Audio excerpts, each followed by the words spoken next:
Insurance is just getting harder and harder to deal with when it comes to real estate purchases, when it comes to real estate ownership. It is not that easy to deal with claims.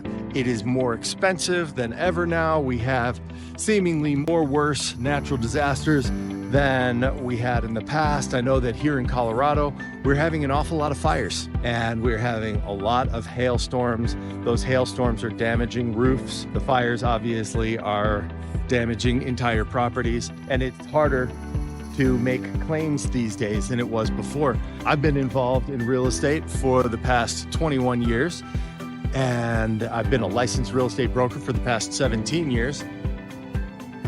And this is just what I've seen over years of working in this industry. Usually I'm the first person that my clients call when they think that they have some sort of problem with their home. And often I'm the one telling them, well, you got to call your insurance company. So the first thing that I've seen a lot of lately is just insurance companies seemingly not covering the things they're supposed to.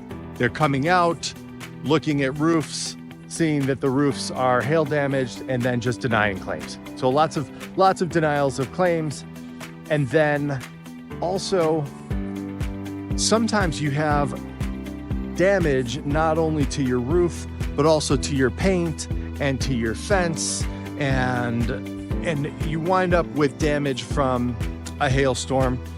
This could happen, windstorm, this could happen from being at the edge of a hurricane, all kinds of things. And that insurance company is supposed to pay for general contracting. Once the project becomes more difficult than what an individual could be expected to handle, a general contractor should also be paid by your insurance company to come out and organize all the repairs.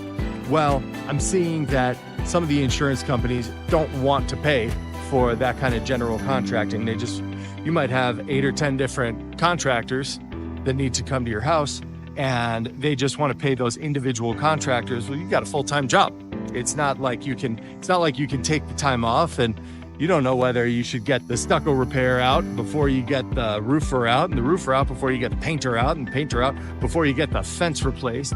But all these things need to be organized and handled by somebody. And I think the only way that you're going to be able to figure out whether the insurance company that you're thinking about going with is going to take care of things like that is by talking to contractors who work with the type of damage that is most often seen in your area. So in my area, it's hail damage, and there are plenty of roofers. You can pick up the phone, talk to a roofer, and see which insurance companies have been easy to work with, which insurance companies have been difficult to work with lately.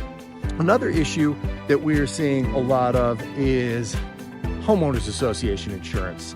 Homeowners associations have to pay insurance just like you and me. If you've purchased a condo or if you've purchased a home within a homeowners association, sometimes you only have to insure from what they call the paint in. So you're just doing minor insurance of the items within your particular unit. Sometimes you're paying insurance for your entire home within a homeowners association. And then that homeowners association has to have its own policies for insuring the entire homeowners association. Most of the time, you're going to be able to find out what you need from reading the latest meeting minutes of your homeowners association before you make a purchase.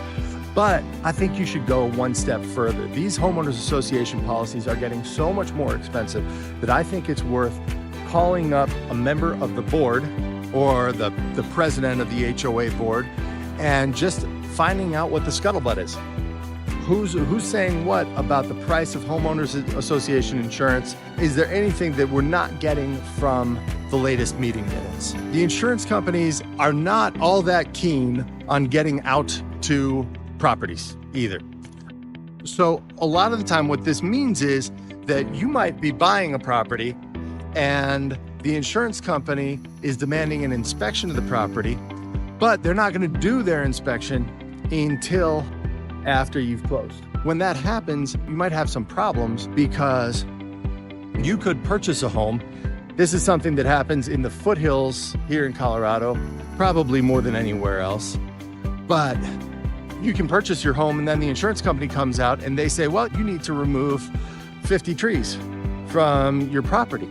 And that could cost you $50,000 that you don't want to spend right after you've purchased a home. So do everything you can to make sure that if there is going to be an inspection by your homeowner's insurance company, that inspection doesn't happen post-closing, that you have a pre-closing inspection that happens before your due diligence deadlines are up, so that if there's some major expense, you can negotiate that with the seller, or you can terminate your contract if you have to. The last thing that I wanted to talk about was here in Colorado, we have problems with getting properties insured in the mountains these days. Not all properties in the mountains, but some of them. Our fire danger keeps on going up, and the expense of fires is going up for insurance companies. And in a lot of insurance companies, they just don't want to insure properties that might be a major risk. Now, most markets have something like this. I mean, either you're in the mountains and have fire danger, you're on the ocean and have storm danger or hurricane danger, you're in the lowlands somewhere, you have flood danger. Some people have all of the above. So before you go looking at properties, or early on in the process, you're going to want to contact insurance providers and just make sure that that address you're looking at is insurable. Now, that doesn't have to happen everywhere. If you're in the middle of a big city, you probably don't have anything to worry about. If all the neighbors are insured, you're probably fine. But if you're moving up into the foothills outside of Denver, you're going to want to talk to some insurance providers before every showing sometimes, depending on the type of homes that you're looking at. You know, it's usually these homes in wooded areas here that from one house to the next, you might not be sure whether they're going to be insurable at all.